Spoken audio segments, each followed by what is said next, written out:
Welcome to another edition of Software Explorations, Concepts, and Overviews. So, today we are going to be talking about what is a QA engineer and what do they do. All right. So, without further ado,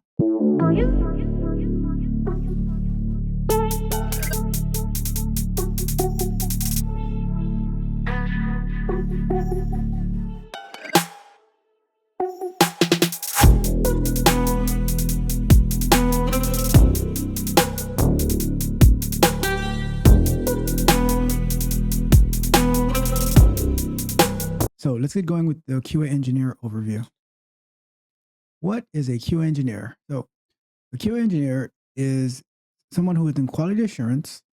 They provide solutions to simplifying software testing, ensure that the software goes to market with minimal risk, and they push the evolution and innovation of QA practices. In QA engineering, there are so many different ways to test, so many different ways of validating. One big factor is automation testing. And we use all of that to make sure that the product that we're building is not necessarily bug free, but there's very minimal risk of impact to our customers and clients and to our company. So if like the bugs that do end up making it into a production environment, they don't cause that big of an impact, and we also make plans to resolve those bugs once resolved. And the evolution and the innovation of quality assurance practices is we're always evolving, we're always developing, we're always exploring new tools. As you see on this channel, we're always looking into new tools, better ways of doing things, better ways of tracking metrics, um, different ways to run automated tests, different environments. So this is like just in addition to like software testing, it's not only testing the actual software, but coming up with different ways to test the software that's more efficient and more reliable. But what are the responsibilities of a QA engineer? Okay, the roles of a QA engineer in the software development lifecycle are, of course, testing the software, reporting the defects, collaborating with software engineers and all the other various engineers that you'll work with, and that's like in addition to engineers, it goes with scrum masters, product owners, client support, client support specialists, customer service representatives, right? So you're collaborating with all of these different groups of people. You're simplifying the testing approach. You are definitely writing automation, and you're providing perspective from a quality point of view, from a client point of view. So you just have to be able to see things through the lens of so many different people. Okay, it's not just make sure this software works. Like that's how it used to be in the old days, where you would just be sitting around, um, waiting for the software engineers to say, "Oh, it's ready for testing," and then you start testing it, and you start going through step by step manually of the different test cases. But that is the old way of doing things, and we are in a new day for quality assurance engineering, and that's everything that's encompassed here, including providing the perspective of how to make the product better for our customers. A lot of times, like on the software engineering point of view, they see how to make the product better from a um, coding side, speed wise, like efficiency wise. But a lot of times, in for the quality point of view, we provide that perspective of how the end user will experience the product. So we always have to keep that in mind, and we always have to be willing to provide that perspective. What are the attributes of a Q engineer? So all of these, I'm not going to list them 1 through 8. All right. Everything here is number one. They are all very, very important. Okay. So, number one, attention to detail, right? That goes without saying because you're responsible for the quality outcome of the software, making sure that there's minimal risk that goes into the release and the production. Like you don't want when you release software that it brings down the whole system, or when you release software, something that was working last week is no longer working this week, right? Because the new functionality works, but the old functionality doesn't. So all of that, like very astute attention to details to make sure that everything is functioning properly. And that's one of the reasons that we bring in automation to do regression tests, because although like for a time we can manually test the software, but it's impossible to go back and test every single scenario that was previously developed and released. So that's why we like in that attention to detail, automation plays a big impact in helping us have that strong attention to detail. Okay, so number one again, critical thinking. I want to say that's the most important thing of being a Q engineer, but like I said, all of these details are very important. But critical thinking is huge because you need to be able to think outside the box. You need to be able to process things on the fly, apply logic, be able to shift and just learn fast. You know, it's um it's a very logic based approach where you need to be able to find solutions, right?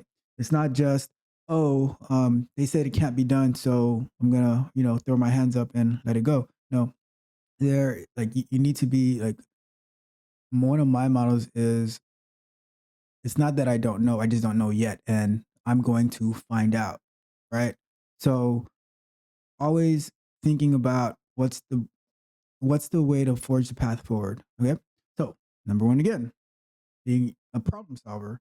That is a huge attribute of a QA engineer, because while our software engineers, they might be solving particular problems within the software and how to do certain things, we need to be able to solve like testing problems to be able to see like why something is happening. One of the things that made me accelerate my growth in QA engineering is when I was troubleshooting issues, like I come across a defect, right? I wouldn't just say, "Oh, this is my expected result. This is my actual result. It's broken. Fix it." No, I would look into even if I didn't have access to the actual code, I would look into using tools like the developer toolbar and looking at like, okay, what are the console errors? Where is it getting stuck? So now when I report my defects, I say this is the issue that I'm experiencing.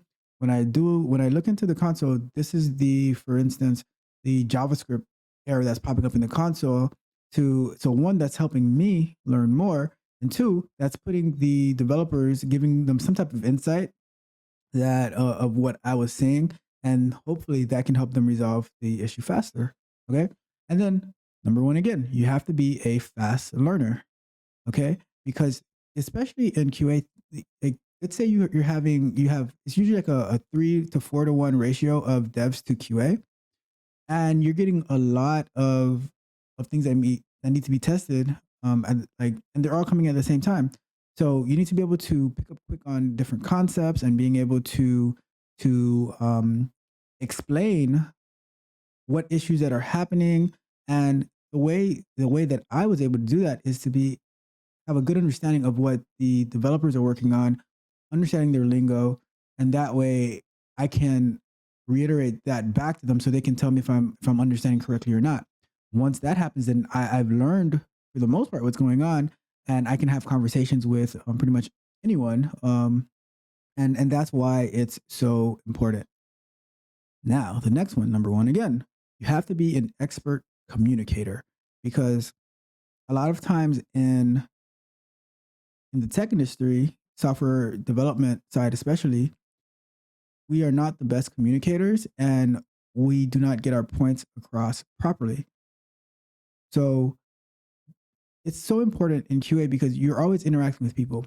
I always see QA as being the bridge between the business side and the tech side, because a lot of times we're able to have a good understanding of what the business is asking for, because we have to see things from a user perspective. But at the same time, we also work very closely with the developers to explain the issues that we're having, what's our testing approach, and everything like that. So it's super important that we are expert communicators. All right. Number one, again, we have to be great listeners because there's like the scrum masters are talking, the product owners are talking, the developers are talking, the DevOps people are talking about like everything they plan to do, how they're going to build the software, how they're going to release it, the infrastructure that's going to happen, and all of that is so important to us because we have to take that all into account when we're building our test plans and we're building our test cases, when we're building our testing strategy, when we're building our automated tests. You know, all these things we have to consider and we have to put in place. So it's so important that you listen, right? I always like listen very carefully, and then once I am ready, then I can go and ask related questions. And I always end up asking great questions because I'm listening. I'm not listening to respond. I'm listening to understand. All right. Now, number one, you definitely need to have patience because um, especially when you're first getting started. You're going to be struggling to understand how things are working. If you're working at a new company or in a new domain, it's just you just have to ramp up um, and then a lot of times you end up having to test the same thing over and over and over again. So you just have to build that patience. Very important. And the last one, but also number one, you need to be assertive because as a Q engineer, you get the final say on giving the green light on if a product is working or not. So you can't just be passive and just let them do whatever they want because you're putting your stamp of approval on it. You never put your stamp on something that you do not believe in. So you need to be assertive in your approach and saying and raising the red flag, saying this is not ready yet. And sometimes it may cause little damage or friction, but it's better to cause that small damage or friction instead of having a large customer base and company based implication. So, what type of education and training do you need to be a Q engineer? So, some people have like they use their college degrees to get into Q engineering. Some people take online courses. Some people take certificates. Some people take boot camps, and then there's also internships that a lot of companies offer, and then you can also volunteer. So all of these are viable options. It's it depends on where you're trying to go, and there's always a strategy for that. I have a strategy that I came up with that I can share with you one of these days. But though all of those ways are ways that you can get into Q engineering. Some better than others, but as long as you put in the work and you apply yourself, like you can definitely get into Q engineering with any one of these routes. So, what is the job outlook and salary? The current job market for Q engineers.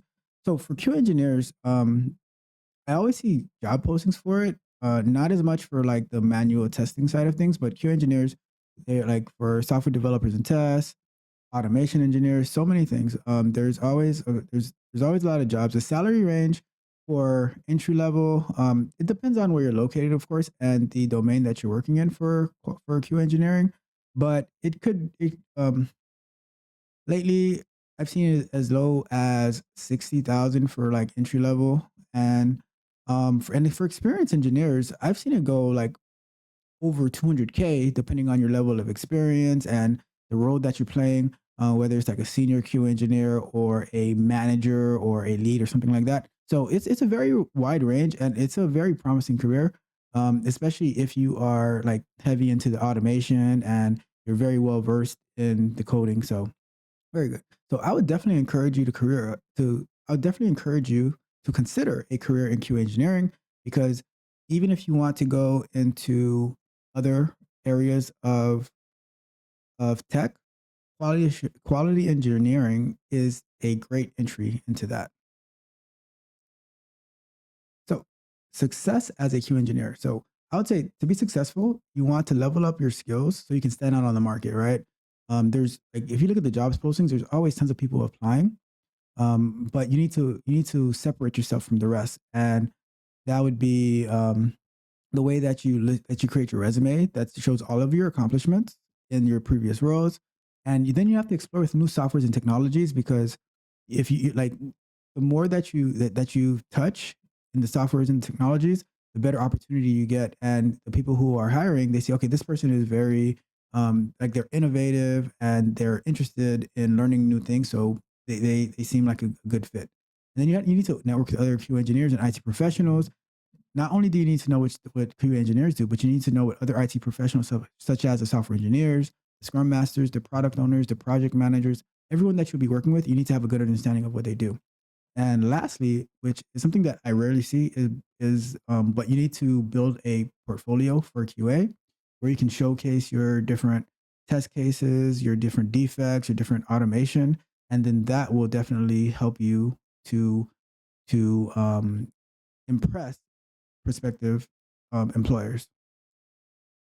So, lastly, in conclusion, we covered what are the responsibilities of a QA engineer, the skill sets that they need to be a QA engineer, the education, how to get into the field, and then we touched briefly on the job outlook and the salary expectations for QA engineers.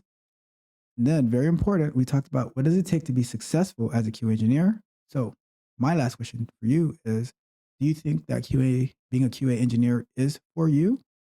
If you do, let me know in the comments. What do you think? If you're interested in it, and how I could help you get there. If you don't think it's for you, let me know in the comments why as well. What would you what would you think is for you? And maybe I can help you get there as well. Let me know. I am so interested in hearing from you. But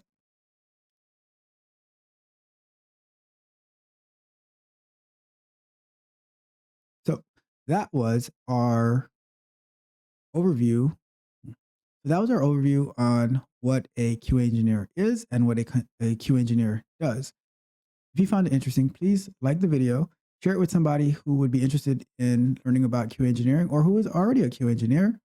And lastly, subscribe to the channel and hit the notification bell so you can be notified when I release new amazing content just for you. But until next time, my friends.